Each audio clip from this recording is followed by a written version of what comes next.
Je pense qu'il y a un certain nombre d'éléments dont on aimerait avoir connaissance, à commencer parmi les inquiétudes, qui détient notre dette.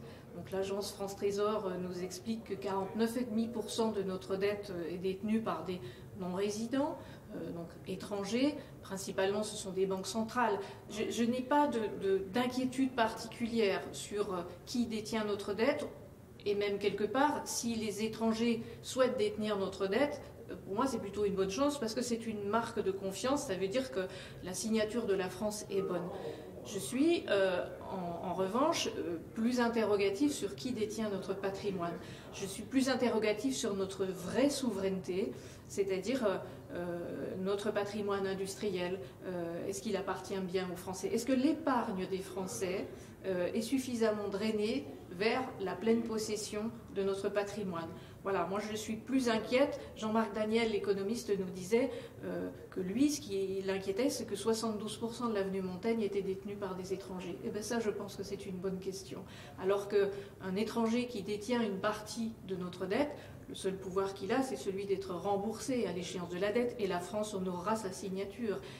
Depuis la Révolution, la France honore sa signature. Et réemprunte à chaque fois pour rembourser un emprunt, mais en tout cas, elle rembourse ses emprunts à terme. Donc la signature de la France est bonne, évidemment elle est incontestable, mais je m'inquiète plus de l'actif de la France. Qui détient l'actif de la France, quelque part plus que qui détient le passif de la France. D'accord. Ce que vous dites, c'est qu'il faut poser un regard différent sur la dette aujourd'hui. Et notamment demander justement d'avoir accès à certaines informations, certains critères pour savoir comment l'appréhender d'un point de vue politique.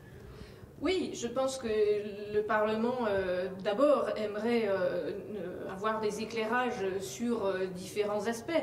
Donc effectivement, pour certains de mes collègues, la composition de la dette elle est importante, même si l'agence France Trésor nous a bien expliqué que notre dette, en fait, tous les titres de notre dette, ils s'échangent chaque jour, et que 20 milliards de titres de notre dette seraient échangés chaque jour.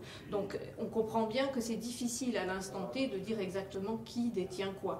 Mais c'est quand même un élément d'éclairage important. On pourrait faire le parallèle avec le Japon, qui est endetté à 260% du PIB de sa dette, ce qui est colossal. Nous, on est à 115 et on s'inquiète. Le Japon a une dette de 260% du PIB, c'est énorme.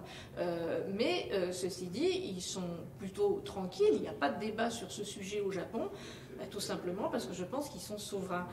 À la fois, ils ont une épargne qui va massivement vers la souveraineté du Japon, et ça, c'est de nature à les rassurer. Donc il faut vraiment qu'on aille dans ce sens. Et si on veut éviter l'anxiété sur la dette, il faut avoir pleine connaissance des éléments qui la constituent.